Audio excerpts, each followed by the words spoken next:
Alright guys, welcome back to the channel. Thank you so much for tuning in. So I just wanted to make a quick video for today for those interested in the Perrin tow hook upgrade kit. So don't get it confused with the Perrin tow hook kit. This is the Perrin tow hook upgrade kit. So there's a difference between the two.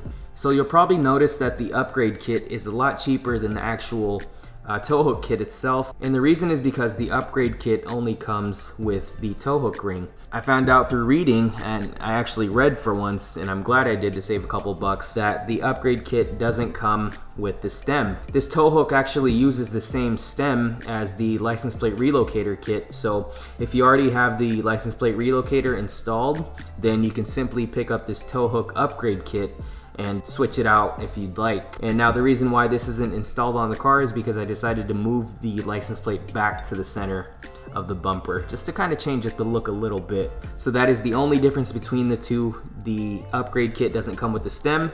So if you already have one of these laying around from your license plate relocator, then you can simply get this upgrade kit and rock a front tow hook. So this tow hook is billet aluminum, and I got the yellow one to match the compressive tuning smart flow shroud that's installed on my car. And you can see, which I'll show you here in a second, but behind the grille you can see a little bit of yellow, and I was trying to get that contrast for the front of the car. And also it matches the Diode Dynamics LED fog lights. So before we install this on the car, I did read on the instructions as well as their website that it's not designed for recovery operations. So basically you can't use it to recover a car if you're on the track or if you're stuck somewhere. It's designed mainly for show and for pulling the vehicle in a straight line. So keep that in mind when you're installing one of these. And just for comparison purposes, I have this Cusco one.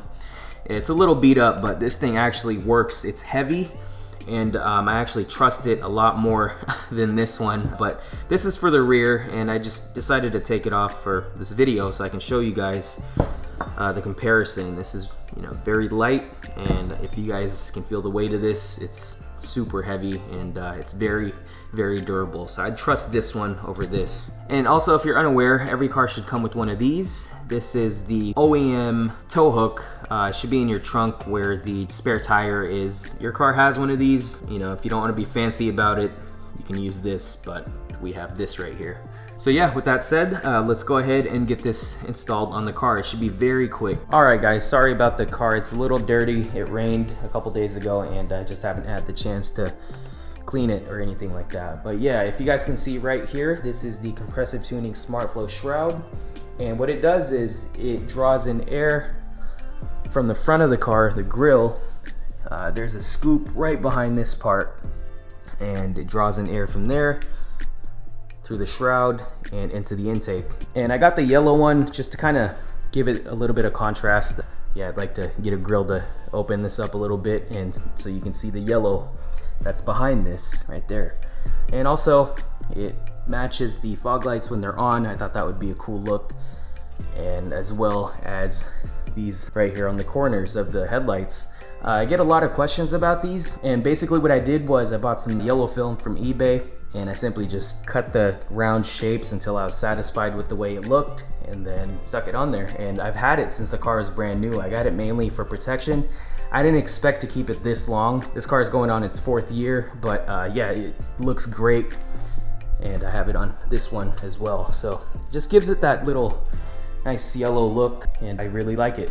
All right, so the first step is to remove this bumper cover. Again, if you have your license plate relocator already installed, you can skip this entire thing and just install that tow hook ring. But yeah, I decided to move my license plate back in the center, change it up a little bit. You know, I got tired of the offset look, and I think this looks a lot better. It's more mature. But yeah, let's go ahead and remove this. Careful not to scratch it. I wouldn't use a flathead screwdriver, or if you do decide to use one, just put a towel over it so you don't scratch anything. But yeah, we're just gonna be using this plastic tool here, and it should just pop off. There we go. Okay, and you want to just set this aside, don't lose it. And also, if you'd like, you can actually poke a hole through this in order to get the stem through for that additional coverage. You'll notice this adhesive gasket that came with the kit, and it's simply just used for marking it. Just put it on there so you can poke a hole through, but we're not going to bother with that. I'd like to just keep this in handy in case I want to go back to removing the tow hook. Alright, so the first step is to install this through the bumper. Also, if you live in an area where they use salt for the roads, you want to go ahead and apply some anti-seize onto the threads here just to avoid any corrosion. We don't salt the roads here in Portland, but I just want to go ahead and use this stuff because I used it before when I had the license plate relocator kit, and it made the removal a lot easier. So I'm gonna go ahead and apply just a little bit on here. Yeah, I'm just gonna put that much on there. It's kind of a lot, but it'll spread through. And I'll get that sucker in there. And then you want to use a 3/4 inch socket and tighten this down to 50 foot-pounds. All right, there we go. And now we're ready for the next steps.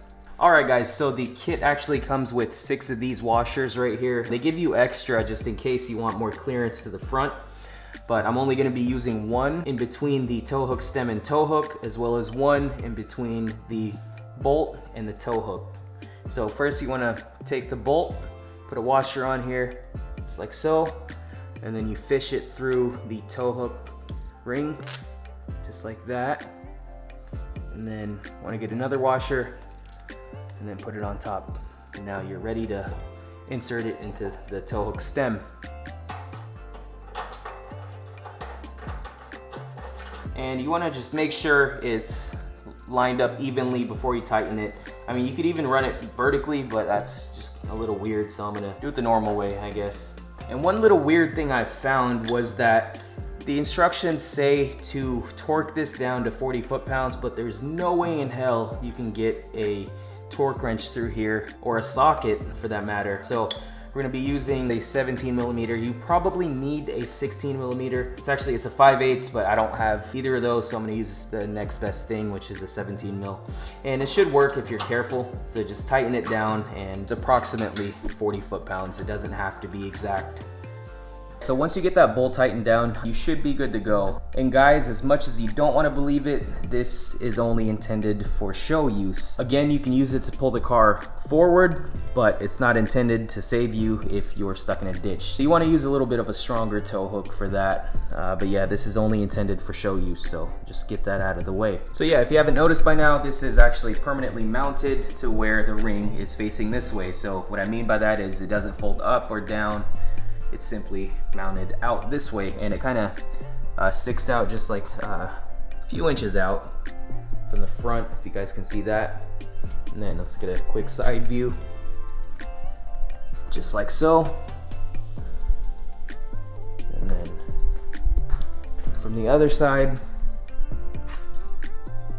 yeah, there we go. Before I forget, you want to make sure that you get the right one for your car. I think the model numbers are different for the 15 through 17 WRXs. This is a 2018, so it should be the same for 2018 through 2021. But yeah, different for 15s through 17s. All right, guys, so that about completes the install for the Perrin tow hook kit. It was just a super quick and easy install for today. If you guys have absolutely any questions, let me know in the comments below. Other than that, thank you so much for watching. And as always, I'll see you guys in the next video.